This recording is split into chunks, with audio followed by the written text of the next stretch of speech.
I can't believe how well he is singing this in this live performance. This is amazing. I mean, it is genuinely perfectly in tune. Absolutely insane. You ready?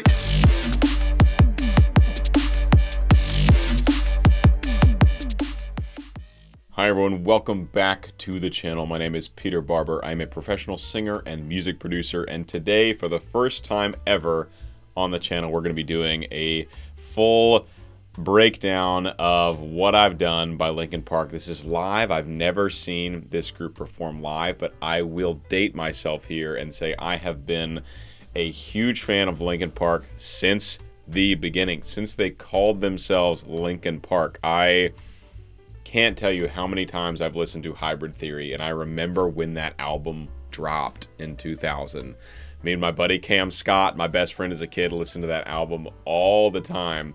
So I've never done an analysis of, and this is going to be Chester Bennington singing lead. Rest in peace, Chester. He left this world in 2017, and the fans have certainly never recovered. But I've just found out Linkin Park is actually coming back. They're dropping a new album. They're going on tour. They've got a couple new members. So this analysis really couldn't come at a better time.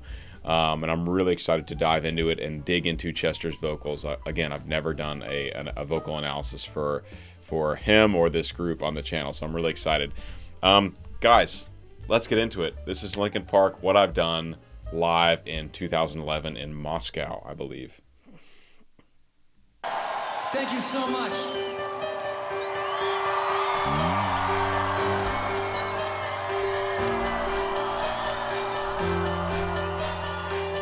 Oh.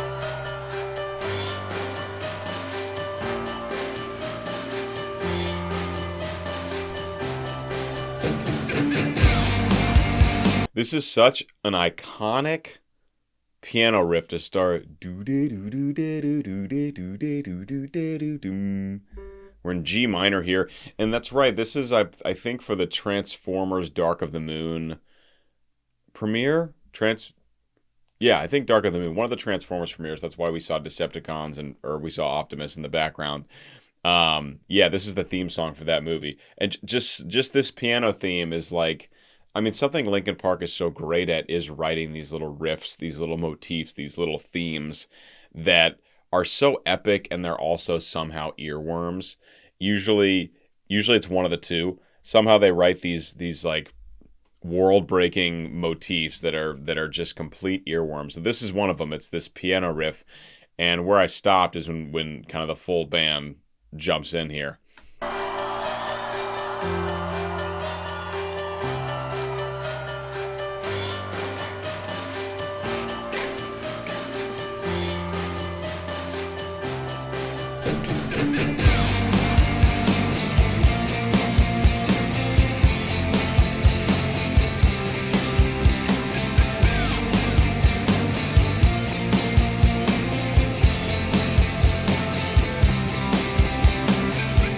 Before Chester starts singing, one other cool thing, there's a lot of cool things musically, but one other thing I want to point out is we have these very steady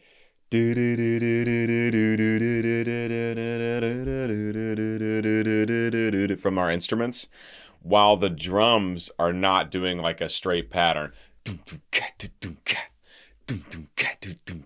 So we have these two kind of playing off each other, and it's just way more interesting than if the drum was also doing something equally as kind of consistent as the instrumentation. So it's just a really cool way to kind of balance the two, a little yin and yang, and it makes for a really interesting kind of counterbalance happening between those two elements.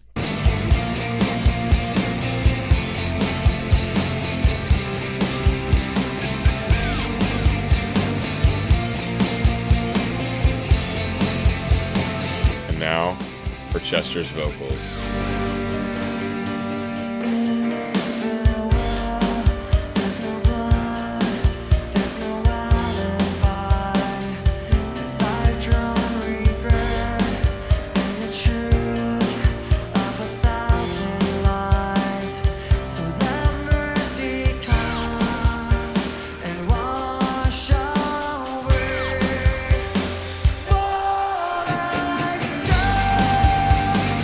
It like really breaks my heart listening to him. you know? So just an incredible singer and artist, and an amazing, iconic voice. And that's really mainly what I'm here to talk about. It's really interesting. It's a very high voice, right? He's a very high tenor. I mean, he just, when we get to the chorus, what I've done, that's our high G's, and those are no problem for him. We start out in the lower octave, so that's just up to B flat 3, and we're in G minor again. But his voice has this, it has this airiness and this lightness to it, like it's kind of floating, but it also has a very inherent darkness, and maybe that comes more from him than the actual sound or the color of his voice. But there's a darkness in the sound. Also, the G minor adds to that. A lot of these epic dark themes that Linkin Park would put in their music adds to that. But it's just such an iconic voice. I want to go back to the start again. Start of his singing. In. So he uses a glottal, a coup de glot onset. In this farewell, instead of in this would be a coordinated onset. You want to use that coup de glot, or the glottal attack, when you want to get your vocal folds together nicely, which basically means he doesn't want a sound that's too breathy. Like there's a little bit of air escaping through the vocal folds, but it's not too weak. It's not like a smoky jazz kind of thing. There still has to have a core of sound in there. And the coup de glot is when the vocal folds come together very quickly. And that gets the vocal folds together and really does a great job keeping them there. In this farewell, instead of in this farewell, in this farewell. So nice, just clean attack. He sings so perfectly well in tune. I mean, this is just such an unbelievably good sound for a live performance. I'm really amazed. Never heard them live.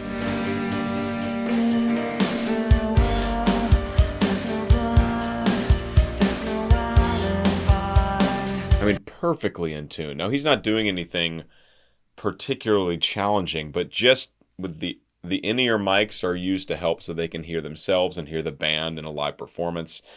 Absolutely essential when you're performing in big venues, big theaters, whatever. But with that, it feels inherently less natural performing. I've performed with in-ear mics before, and there's a skill you have to develop to be able to sing with them really well.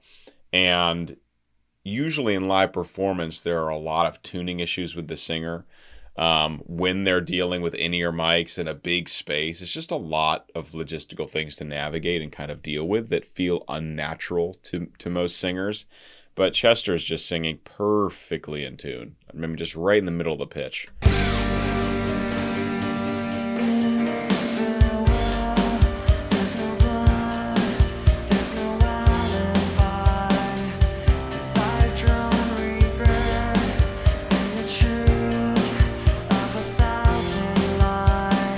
Like notice how there is some breath escaping through the sound, but there also really maintains a nice core of sound. So it's not pure breathiness and it's not pure tone. It's tone with a little bit of fuzz, a little bit of edge around it, which makes for, I mean, that is part of what contributes to his unique sound. And his voice is rather, it's not a big, I mean, because his voice is high and he's singing with a high laryngeal position, the voice sounds thinner. It sounds like there's a small space in here. The complete opposite really would be my voice as a bass opera singer, where there's inherently just a lot more space in my throat, and so it's a rounder sound. We pretty much have the complete opposite in Chester, which is why he can sing all this shit that I could never sing, right? And why he sounds so good doing it. But it's just cool to point out kind of differences in anatomy that contribute to difference in voices and voice types. So he has this light, pointed sound, a little bit of breath, still maintaining core, and then, you know, this blows up when he goes up into his high belting and gritty range that we get. Especially, I think during the chorus of this song we get some gritty belting. Anyway.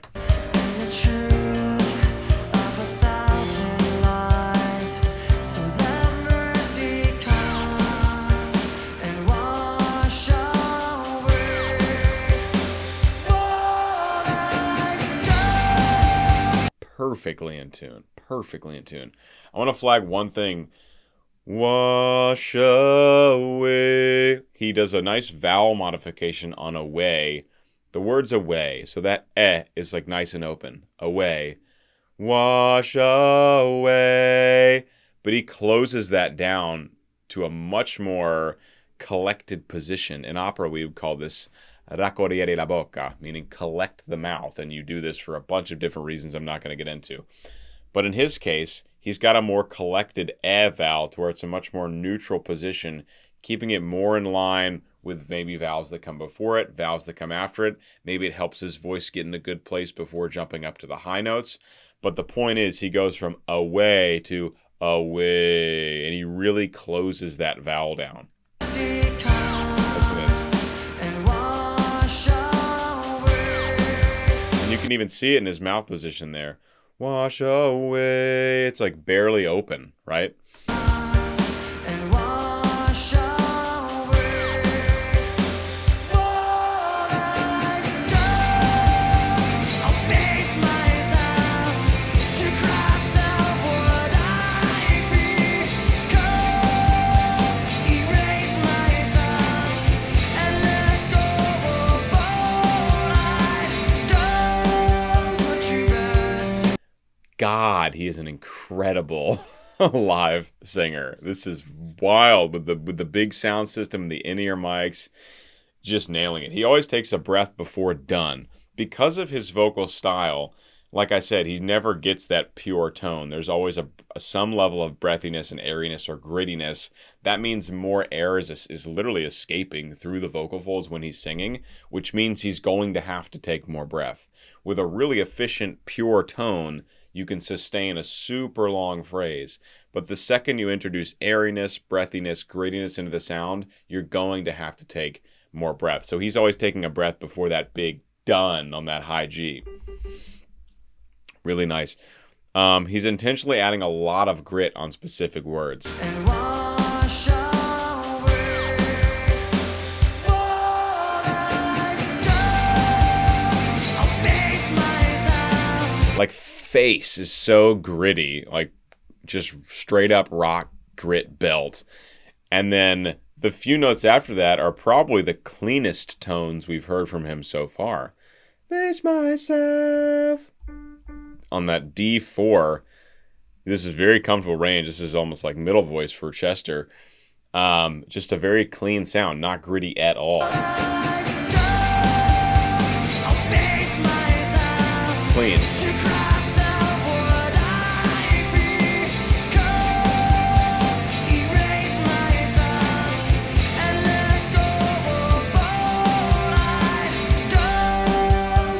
So fun to watch his vowels. He handles grit a lot like David Draymond of Disturbed, really intentionally putting grit into a word here and a word there, sometimes sustaining it for a full phrase, but it's very intentional. It's not like it's just willy-nilly popping out of grit and harsh vocals. It's like very intentional with the words.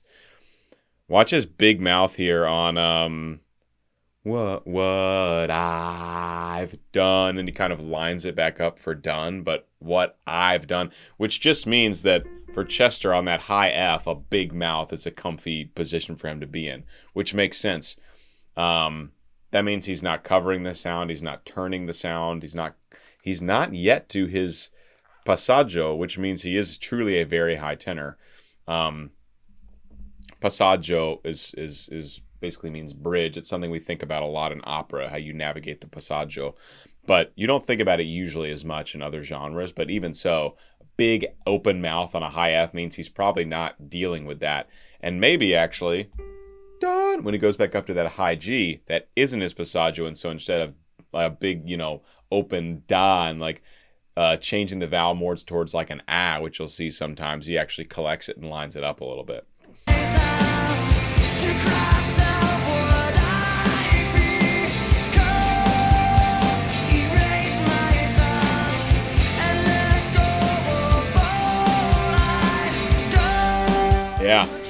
He lines it up. What you thought of me, well, likely mislaid with the hands of uncertainty.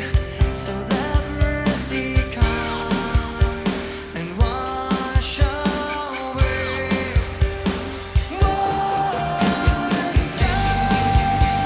I can't believe how well he is singing this in this live performance. This is amazing. I mean, it is genuinely perfectly in tune.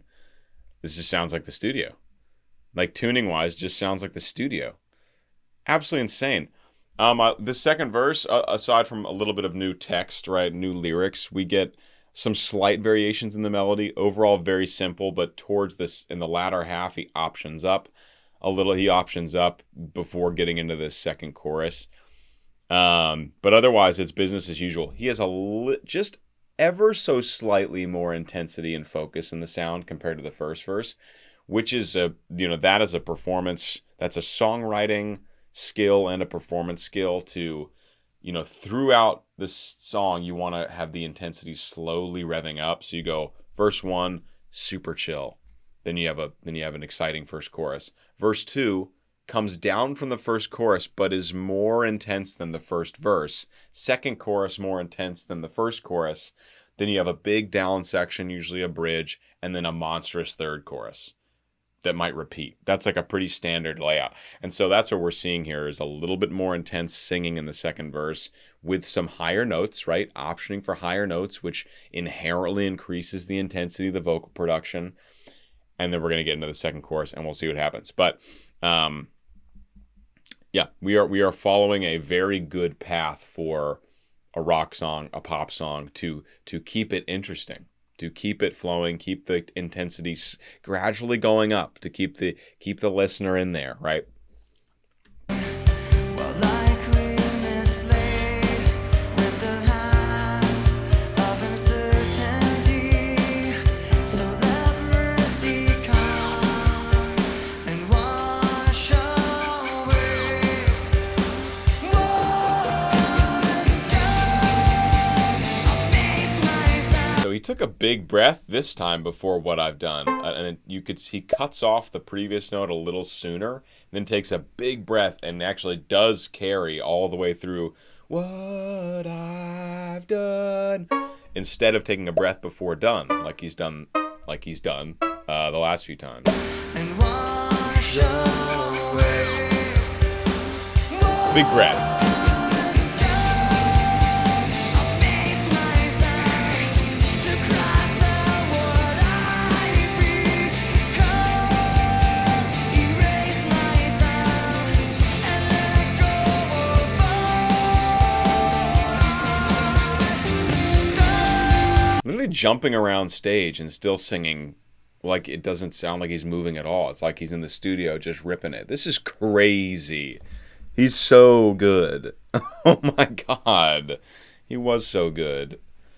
Man, I keep getting sad. I keep remembering. Erase myself and let go of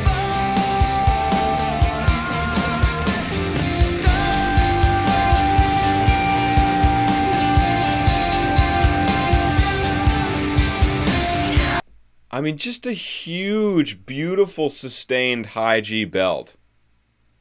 Absolutely wonderful. The vowel is nice. It's not too spread. It's not too collected, so it sounds like it's not the same vowel. Done. Done. And just sustain, sustain, sustain, sustain. No change in power.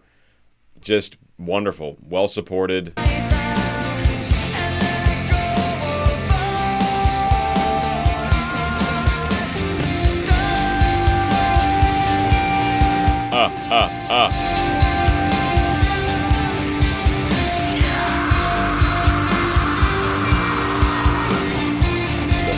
Absolutely fantastic harsh vocal, kind of like a fry scream, right?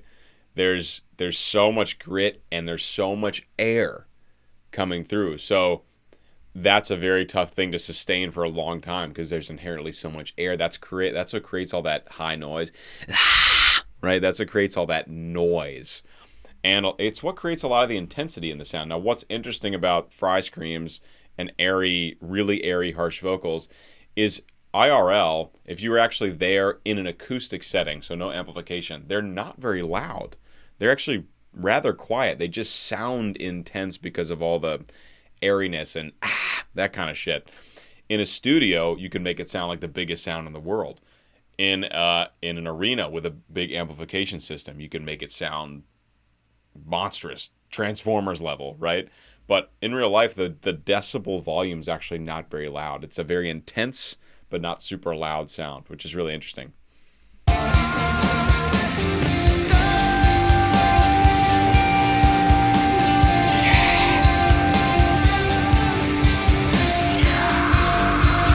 Like, that sounds like the loudest thing in the world.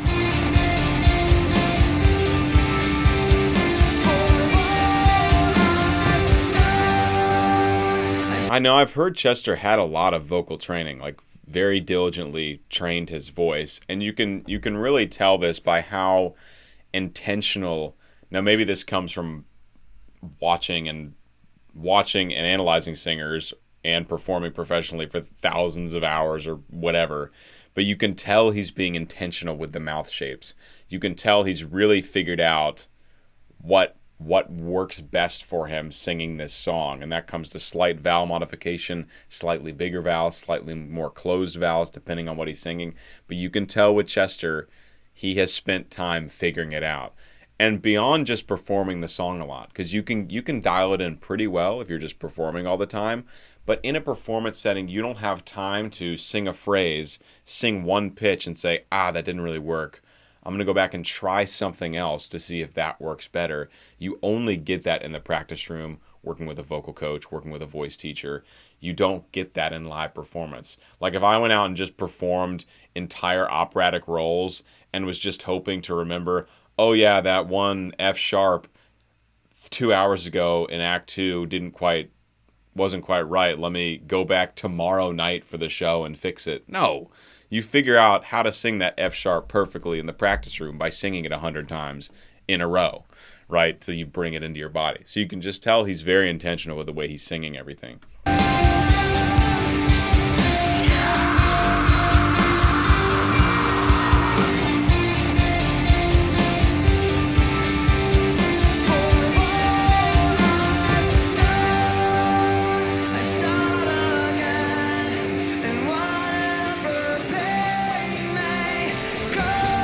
See, he like really brings the jaw back on certain vowels, and he also really knows mic technique, right? You see him slightly adjusting the mic on everything. Just be mindful of him really intentionally singing whatever vowels works best for his voice.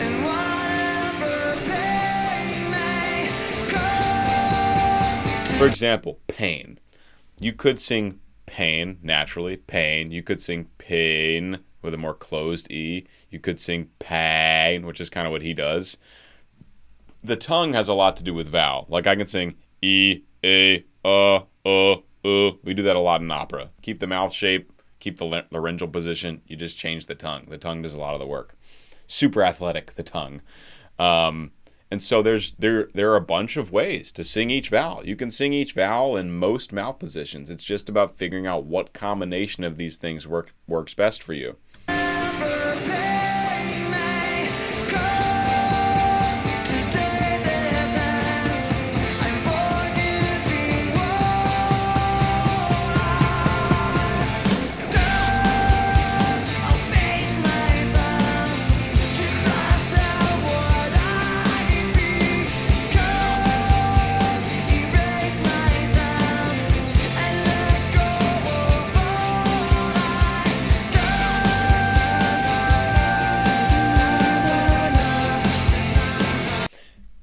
There's not much. There's only a few differences in this final chorus. He is adding a little bit more grit on a few more moments. It's still not a full like chorus of heavy grit belting, but there's a few more words with a little bit more grit on it. We get the na na na na na na na na na na in the background as well.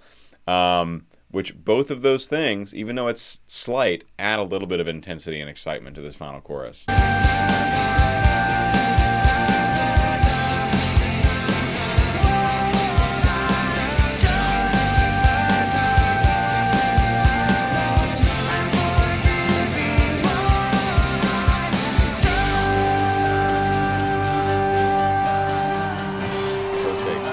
perfect match.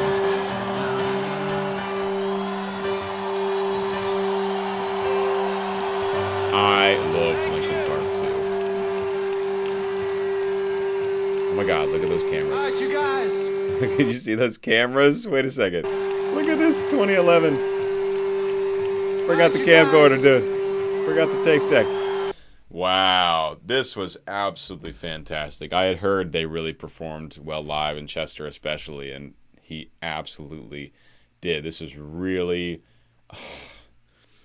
fun for me and sad for me to revisit. I mean, like I said, I have been there with this. I didn't even realize this. I've been there with this group since the beginning.